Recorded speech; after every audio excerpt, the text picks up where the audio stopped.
Delivery ടൈമിൽ നടക്കാതെ പോയ ഒരു ആഗ്രഹം സാധിക്കാനാണ് ഞങ്ങളിപ്പോൾ പോകുന്നത് കേട്ടോ. ക്ഷേത്രക്കുട്ടിയുടെ ന്യൂ ബോൺ ഫോട്ടോഷൂട്ടാണ് ഞങ്ങളിപ്പോൾ ചെയ്യുന്നത്. ഹോസ്പിറ്റലിൽ നിന്നുള്ള പാക്കേജ് തന്നെയാണ് എടുത്തിരിക്കുന്നത്. ആ ഒരു പാർട്ട്, അതായത് അവളുടെ മാത്രമുള്ള ഫോട്ടോസ് ഓൾറെഡി അവരെടുത്ത് കഴിഞ്ഞിരുന്നു.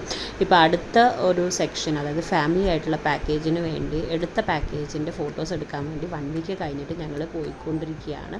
ഹോസ്പിറ്റലിലെ ഒരു റൂമിൽ തന്നെയാണ് അവർ മൊത്തം അറേഞ്ച് ചെയ്തിരിക്കുന്നത്. അവിടെ വെച്ചിട്ടാണ് ഫോട്ടോഷൂട്ട് നടക്കുന്നത്. ഡിസ്ചാർജിൻ്റെ ടൈമിൽ അവളെ കൊണ്ടുവന്നിട്ട് ഫോട്ടോഷൂട്ട് ചെയ്തപ്പോൾ എങ്ങനെയാണ് ഒരു ന്യൂ ബോൺ ഫോട്ടോഷൂട്ട് നടക്കുക എന്നുള്ളത് അയാൾക്ക് മനസ്സിലായിട്ടുണ്ടായിരുന്നു. പക്ഷേ ഞാൻ ആദ്യമായിട്ടാണ് കാണുന്നത് ഫാമിലിയുടെ കൂടെ ഒരു ഫോട്ടോഷൂട്ട്. അപ്പോൾ ഒരുപാട് എക്സൈറ്റഡ് ആണ് ഞാനത് കാണാൻ വേണ്ടിയിട്ട്. അപ്പോൾ അതൊരു വീഡിയോ ആക്കി ഷൂട്ട് ചെയ്യാൻ തന്നെ ഞാൻ വിചാരിച്ചു. അവൻ്റെ കൂടെയും ഫുൾ ഫാമിലിയുടെ കൂടെയും കുറച്ച് നല്ല നല്ല ഫോട്ടോസ് എടുക്കാം, നല്ല മെമ്മറി അല്ലേ ഇതൊക്കെ എന്ന് പറഞ്ഞ് വിചാരിച്ചു. അപ്പോൾ അങ്ങനെ ഞങ്ങൾ Cloud9ലേക്ക് വന്നിരിക്കുകയാണ്. ഹോസ്പിറ്റലിൽ ഒരു റൂം തന്നെ അവർ ചേഞ്ച് ചെയ്തിരിക്കുകയാണ്.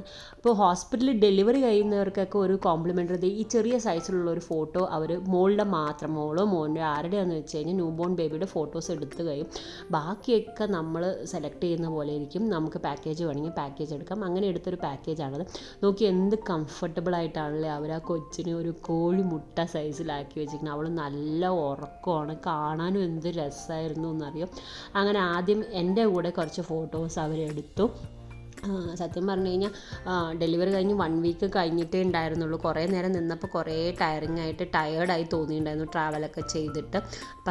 നല്ല റിസൾട്ടൊക്കെ നല്ല രസമായിരുന്നു കേട്ടോ, നല്ല ഫോട്ടോസായിരുന്നു. നിങ്ങളെപ്പോഴും മിസ് ചെയ്യാണ്ടിരിക്കരുത്. ഇതൊക്കെ നല്ലൊരു മെമ്മറീസാണ്. നമുക്ക് വീട്ടിലൊക്കെ വെക്കുമ്പോൾ എന്തൊരു സന്തോഷമായിരിക്കും അല്ലേ ന്യൂ ബോൺ ഫോട്ടോഷൂട്ടൊക്കെ കാണുമ്പോൾ. അങ്ങനെ എൻ്റെ കൂടെ കുറച്ച് ഫോട്ടോസ് എടുത്തു. അതിനുശേഷം ഏട്ടൻ്റെ കൂടെ കുറച്ച് ഫോട്ടോസ് എടുത്തു. പിന്നെ ഫാമിലി ആയിട്ട് കുറേ ഫോട്ടോസ് എടുത്തു. നല്ല രസമാണ് കേട്ടോ കാണാൻ. ഇതിപ്പോൾ ഏട്ടൻ്റെ കൂടെ കുറച്ച് ഫോട്ടോസ് എടുത്തു. അവൾ ഫുൾ ടൈം ഉറക്കം തന്നെയായിരുന്നു കേട്ടോ. അത്രയും കംഫർട്ടബിളായിട്ടാണ് അവർ വെച്ചിരിക്കുന്നത്. അവരൊരു ലൈറ്റായിട്ടുള്ളൊരു മ്യൂസിക് എന്തോ ആഡ് ചെയ്ത് കൊടുക്കുന്നുണ്ട്. റൂമിൽ ഫുൾ ടൈം ആ മ്യൂസിക് ഇങ്ങനെ പ്ലേ ചെയ്തുകൊണ്ടിരിക്കും. അപ്പോൾ കുട്ടികൾ നല്ല കംഫർട്ടബിളായിട്ട് ഉറങ്ങിക്കൊണ്ടിരിക്കുന്നതാണ് പറയുന്നത്. ആക്ച്വലി ഇവരെങ്ങനെ ചെയ്യാന്ന് വെച്ച് കഴിഞ്ഞാൽ ഫുള്ള് ഡ്രസ്സൊക്കെ റിമൂവ് ചെയ്തിട്ട് അവരുടെ ആ ക്ലോത്ത് റാപ്പ് ചെയ്ത് ഏത് ഷേപ്പിലാണോ വേണ്ടത് അങ്ങനെയൊക്കെ എടുക്കുകയാണ് ചെയ്തത്. ഓൾറെഡി ഇവളുടെ കുറച്ച് ഫോട്ടോസ് വിത്തൗട്ട് ക്ലോത്ത്സ് ആയിട്ട് അവർ റാപ്പ് ചെയ്തിട്ടൊക്കെ ചെയ്തിട്ടുണ്ടായിരുന്നു. ഇന്ന് ഞങ്ങൾ പോയ സമയത്ത് അവർ റോംബറിൻ്റെ മേലെ കൂടെ തന്നെയാണ് ഡ്രസ്സ് കവർ ചെയ്തത് തന്നെ. അതിലും അവൾ കംഫർട്ടബിളായിരുന്നു. നോക്കിയ ഫുൾ ത്രൂ ഔട്ട് ഉറക്കം തന്നെയാണ്. പിന്നെ ഞങ്ങളുടെ കുറച്ച് ഫാമിലി ഫോട്ടോസും എടുത്തിട്ടുണ്ടായിരുന്നു.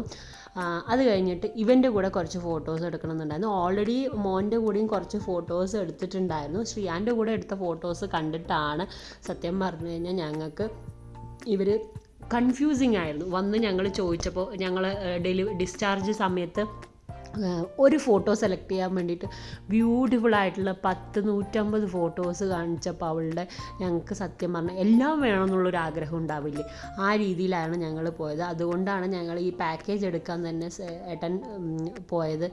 ഭയങ്കര കൺഫ്യൂസിങ് ആയിരുന്നു. ഡിഫറെൻറ്റ് ഒരു ഫോട്ടോയ്ക്ക് വേണ്ടി എത്ര ഡിഫറെൻ്റായിട്ട് എഫേർട്ട് ഇട്ടിട്ട് അവർ ഡിഫറെൻറ്റ് ഡ്രസ്സിൽ ഡിഫറെൻറ്റ് പാറ്റേണിൽ അവർ ഫോട്ടോസ് എടുത്തിട്ടുണ്ടായിരുന്നു. എല്ലാം ഒന്നിനൊന്നും മെച്ചമായിരുന്നു. അങ്ങനെയാണ് ഞങ്ങൾ ഈ പാക്കേജ് എടുത്ത് തന്നെ അവൻ്റെയും കുറച്ച് നല്ല നല്ല ഫോട്ടോസ് എടുക്കാമെന്ന് വിചാരിച്ചു. കാരണം അമ്മോളുടെ കൂടെയുള്ള ഫോട്ടോസും അവന് ഭയങ്കര ആഗ്രഹമായിരുന്നു അവളുടെ കൂടെ ബേബിയുടെ കൂടെ ഫോട്ടോ എടുക്കണം എന്നൊക്കെ. അതുകൊണ്ട് നല്ലൊരു ഫാമിലി ഫോട്ടോ പാക്കേജിൻ്റെ റിസൾട്ട് ഞങ്ങൾക്ക് കിട്ടിയത്. അങ്ങനെ ഞങ്ങൾ ഗ്രൂപ്പ് ഫോട്ടോസ് എടുത്തുകൊണ്ടിരിക്കുകയാണ്, അതായത് ഫാമിലി ഫോട്ടോസ് എടുത്തുകൊണ്ടിരിക്കുകയാണ്. ഫാമിലി ഫോട്ടോസ് ഞങ്ങൾ ഈ ഒരു പോസ്റ്റിൽ മാത്രമേ എടുത്തുള്ളൂ. പിന്നെ അവൻ്റെ കൂടെ കുറച്ച് ഫോട്ടോസ് എടുത്തു എന്ന് പറഞ്ഞിട്ടുണ്ടായിരുന്നില്ലേ. അതിനുശേഷം ലാസ്റ്റ് അവന് ഏറ്റവും ആഗ്രഹമായിരുന്നു എൻ്റെ സിംഗിൾ ഫോട്ടോസും കൂടെ എടുക്കണം, ബാറ്റ്മാൻ്റെ കൂടെ എടുക്കണം, അവരുടെ കൂടെ എടുക്കണം, ഇവരുടെ കൂടെ എടുക്കണം എന്നൊക്കെ പറഞ്ഞിട്ടുണ്ടായിരുന്നു. ഈവൻ എല്ലാ ഹോസ്പിറ്റൽസിലും ഇങ്ങനത്തെ ഫെസിലിറ്റീസ് ഇന്ന് അവൈലബിൾ ആണെന്ന് തോന്നുന്നു. നമുക്ക് അഡീഷണലി വേണമെങ്കിൽ ആഡ് ചെയ്തിട്ട് നമുക്ക് ന്യൂ ബോൺ ഫോട്ടോഷൂട്ട് എടുക്കാം. നാട്ടിലുമൊക്കെ ഈ പരിപാടികളൊക്കെ തുടങ്ങിയിട്ടുണ്ട്. ഒരുപാട് ഇൻസ്റ്റാഗ്രാം പേജസും കാര്യങ്ങളും ഒക്കെ ഉണ്ട്. ഇവർക്കും നല്ലൊരു ഇൻസ്റ്റഗ്രാം പേജും കാര്യങ്ങളൊക്കെ ഉണ്ട്. ബാംഗ്ലൂരിലുള്ളവർക്കൊക്കെ ഹോസ്പിറ്റലിൽ Cloud9 ഇവരുടെ ഇത് ചെയ്യാൻ നോക്കി. ഒരു റൂം തന്നെ ഇവർ എത്ര ഇതായിട്ടാണ് സെറ്റ് ചെയ്തിരിക്കുന്നത് നോക്കിയത്. അപ്പോൾ ഇവനെ കിടത്തി ഇവൻ്റെ കൂടെയുള്ള ഫോട്ടോസ് എടുത്തുകൊണ്ടിരിക്കുകയാണ്. ഇവനും ഭയങ്കര മോനും നല്ല കംഫർട്ടബിളായിട്ട് ചെയ്തത്. അവൾ എത്ര ഇതായിട്ടാണ് നമുക്ക് തന്നെ ചിലപ്പോൾ പേടിയായി പോവില്ലേ, അയ്യോ അവൻ്റെ അടുത്ത് കിടത്തുമ്പോൾ എങ്ങനെയായിരിക്കും ഈശ്വര കിടക്കുമോ പ്രശ്നമാവോ എന്നുള്ള രീതിയിലൊക്കെ. പക്ഷെ അങ്ങനെയൊന്നുമില്ല കേട്ടോ, ഭയങ്കര കംഫർട്ടബിളായിട്ടാണ് അവർ ചെയ്യുന്നത്. അവനും ഭയങ്കര എക്സൈറ്റഡ് ആയിട്ടാണ് ചെയ്യുന്നത്. ഇതിനു മുമ്പ് കുറച്ച് ഫോട്ടോസ് എടുത്തിട്ടുണ്ടായിരുന്നു, അതും നല്ല രസമായിരുന്നു, നല്ല ഭംഗിയുണ്ടായിരുന്നു കാണാൻ വേണ്ടിയിട്ട്. പിന്നെ ഇവർ നല്ല ക്യാമറാസൊക്കെയാണ് യൂസ് ചെയ്യുന്നത്, ഏറ്റവും കോസ്റ്റ്ലി ആയിട്ടുള്ള ക്യാമറയും കാര്യങ്ങളൊക്കെയാണ് യൂസ് ചെയ്യുന്നത്. ഒബിയസ്ലി അവർ അതിന് വേണ്ടിയിട്ടുള്ള ചാർജസും ചെയ്യുന്നുണ്ട്. ഞങ്ങളെടുത്ത പാക്കേജിൽ വന്നിട്ട് 4 ഫ്രെയിം, ഒരു വലിയ ഫ്രെയിമും 2 ചെറിയ ഫ്രെയിമും ഒരു കുഞ്ഞു ഫ്രെയിമും പിന്നെ ഒരു കോംപ്ലിമെൻ്ററി ഫ്രെയിമുമാണ് ഉണ്ടായിരുന്നത്. പിന്നെ വന്നിട്ട് ഒരു 20 പേജിൻ്റെ ബുക്ക് പോലത്തെ ആൽബം കിട്ടും. പിന്നെ നമുക്ക് എല്ലാ ഹാർഡ് കോപ്പീസും കിട്ടുന്നതായിരിക്കും. അങ്ങനെയായിരുന്ന പാക്കേജാണ് ഞങ്ങൾ എടുത്തത്. ഏകദേശം 2 മണിക്കൂർ നീണ്ടു നിന്നു ഈ ഫോട്ടോഷൂട്ട് വന്നിട്ട്. കാണുമ്പോൾ ഈസിയായി തോന്നും, പക്ഷേ ഒരു കൊച്ചിനെ കംഫർട്ടബിളായിട്ട് വെക്കുക എന്നുള്ളത് ഭയങ്കര ബുദ്ധിമുട്ടുള്ള കാര്യമാണ്. അത് കഴിഞ്ഞപ്പോൾ അവന് പറഞ്ഞു എനിക്ക് ഈ ബാറ്റ്മാൻ്റെ കൂടെ നിന്നിട്ട് ഫോട്ടോ എടുക്കണം എന്നുള്ളത്. ഇന്ന് പക്ഷേ ഒരുപാട് ഡ്രസ്സൊന്നും മാറ്റാൻ നിന്നിട്ടുണ്ടായിരുന്നില്ല. അന്ന് ന്യൂ ബോണിൻ്റെ ഫോട്ടോഷൂട്ട് എടുത്ത സമയത്ത് ഒരുപാട്, അതായത് ഡിസ്ചാർജ് ആവണ സമയത്ത് എടുത്തപ്പോൾ അന്ന് എനിക്ക് വരാൻ പറ്റിയിട്ടുണ്ടായിരുന്നില്ല. എനിക്ക് ഏട്ടനാണ് കൊണ്ടുവന്നത്. അന്ന് ഒരുപാട് ഫോട്ടോസ് എടുത്തിട്ടുണ്ടായിരുന്നു ഡിഫറെൻറ്റ് രീതിയിൽ. ഇതിപ്പോൾ കണ്ടു അവർ എത്ര പെട്ടെന്നാണ് ആ ക്ലോത്തിന് റാപ്പ് ചെയ്ത്, അവൾ അനങ്ങുന്നു പോലുമില്ല. നമ്മളെങ്ങാനും ഇവിടെ വെച്ച് അനക്കി കഴിഞ്ഞാൽ എന്തൊരു കഷ്ടപ്പാടായിരിക്കും. പക്ഷേ ഇവിടെ അനക്കമൊന്നുമില്ല. ആ ഒരു ഉറക്കം എന്ത് കംഫർട്ടബിളായിട്ടാണ് ഉറങ്ങുന്നതെന്നായിരുന്നു. എനിക്ക് അതായിരുന്നു ഏറ്റവും കൂടുതൽ എക്സൈറ്റഡ് ആയത്. എങ്ങനെ ഇവർ ഈ കുട്ടിയെ ഉറക്കുന്നതെന്ന് അറിയുന്നില്ല എന്നുള്ള രീതിയിൽ.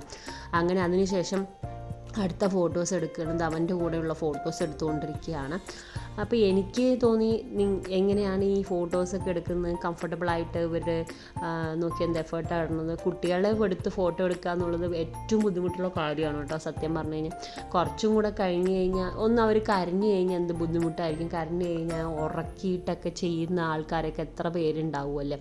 അപ്പോൾ ഇത് കഴിഞ്ഞ് കഴിഞ്ഞാൽ പിന്നെ കുറച്ചും കൂടെ കഴിഞ്ഞ് കഴിഞ്ഞാൽ ഒരുവിധം വലുതായാലേ കുട്ടികളൊക്കെ പോസ് ചെയ്യുള്ളൂ എന്ന് തോന്നുന്നു. അല്ലെങ്കിൽ നമുക്ക് തന്നെ ഇപ്പോൾ ഒരുപാട് പോസ് ചെയ്ത് കഴിഞ്ഞാൽ നമുക്ക് ഭയങ്കര ബുദ്ധിമുട്ടായിരിക്കുമല്ലോ. അങ്ങനത്തെ ഒരു ഇതാണ്. അപ്പോൾ അങ്ങനെ എടുത്തൊരു ഫോട്ടോഷൂട്ട് നിങ്ങളുമായിട്ട് ഷെയർ ചെയ്യണമെന്ന് വിചാരിച്ചു. അപ്പോൾ ഈ ഒരു എക്സൈറ്റ്മെൻറ്റ് ഞാൻ നിങ്ങളുമായിട്ട് ഷെയർ ചെയ്തതാണ്. ഞാൻ ഷോർട്സ് ഓൾറെഡി ഷെയർ ചെയ്തിട്ടുണ്ട്. അപ്പോൾ അവന് ബാറ്റ്മാൻ്റെ കൂടെയുള്ള ഫോട്ടോസ് എടുക്കണം, ബാറ്റ്മാൻ്റെ ബാക്ക്ഗ്രൗണ്ടിൽ എടുക്കണം എന്ന് പറഞ്ഞിട്ട് അതും കൂടെ ചെയ്തിരിക്കുകയാണ്. നമ്മുടെ ലൈഫിലെ ഓരോ മൊമെൻറ്റ്സും നമ്മൾ മിസ് ചെയ്യരുത്. അങ്ങനെയുള്ളൊരു മൊമെൻ്റാണ് ഇത്. അപ്പോൾ ഡെലിവറി കഴിഞ്ഞിട്ട് ഇനിയിപ്പോൾ 2 പേരുടെയും കൂടെയുള്ള മെമ്മറീസ് ഒന്ന് ആൽബം ആക്കി ക്രിയേറ്റ് ചെയ്യണം. പണ്ടൊക്കെ എന്ന് പറഞ്ഞാൽ ആൽബം ആക്കി, ഇപ്പോൾ എല്ലാവരും ഫോണിലും എല്ലാം വെക്കുന്നതുകൊണ്ട് അങ്ങനെ ഒരു ഇതൊന്നും ചെയ്യുന്നില്ല. ഇപ്പോൾ ഒട്ടുമിക്ക എല്ലാവരുടെയും ന്യൂ ബോൺ ഫോട്ടോഷൂട്ട് ഉണ്ട്. അങ്ങനെ നിങ്ങൾക്കും ഒരു അവസരം കിട്ടുകയാണെങ്കിൽ ആരും അത് മിസ് ചെയ്യരുതെന്നാണ് ഞാൻ പറയാറ്. അതൊരു മെമ്മറി ആക്കുക. പറ്റുകയാണെങ്കിൽ കുട്ടികളെ മാത്രമല്ല നിങ്ങളുടെ ഫാമിലിയുടെയും കൂടെ എടുക്കുക. ഫുള്ള് ഒരു നല്ല രീതിയിൽ ആൽബം ആക്കുക, അല്ലെങ്കിൽ വീഡിയോ ഫോട്ടോഷൂട്ട് ചെയ്യുക, എല്ലാം ചെയ്തൊരു മെമ്മറി ആക്കി വെക്കുക. ഇത് കണ്ടോ, ഇങ്ങനത്തെ ആൽബംസാണ് അവർ തരുന്നത്. ഇത് കഴിഞ്ഞിട്ടും അവർ സത്യം പറഞ്ഞാൽ നമുക്ക് അൺറാപ്പ് ചെയ്ത് കുട്ടിയെ അതേപോലെ അവർ നല്ല കംഫർട്ടബിൾ ആക്കിയിട്ട് തരും. പിന്നെ നമുക്ക് ബാക്കപ്പ് ഇവരുടെ 5 വർഷത്തോളം നമ്മുടെ ബാക്കപ്പ് ഇവരുടെ സൈറ്റിലും കിടക്കുന്നുണ്ടാവും, നമുക്കും തരും. അങ്ങനെയായിരുന്നു. അങ്ങനെ ഞങ്ങൾ ഓൾമോസ്റ്റ് ഇത് കഴിഞ്ഞിട്ട് ഉച്ചയോടുകൂടെ ഇറങ്ങിയിരിക്കുകയാണ്. അപ്പോൾ ഈ കുഞ്ഞു വീഡിയോ ഞങ്ങളുടെ എല്ലാവർക്കും ഇഷ്ടമാവുമെന്ന് വിചാരിക്കുന്നു. ഇനി ഞങ്ങളുടെ ഫാമിലി ഗ്രോ ചെയ്തിരിക്കുകയാണ്. ശ്രീയാൻ്റെ മാത്രമല്ല ക്ഷേത്രയുടെയും വിശേഷങ്ങൾ ഞാൻ യൂട്യൂബിലൂടെയും ഫേസ്ബുക്കിലൂടെയും അറിയിക്കുന്നതാണ്. ഇതൊക്കെയാണ് ഫോട്ടോസ് റിസൾട്ട്. സബ്സ്ക്രൈബ് ചെയ്യാത്തവരുണ്ടെങ്കിൽ സബ്സ്ക്രൈബ് ചെയ്യാൻ മറക്കരുത്. Bye bye, take care.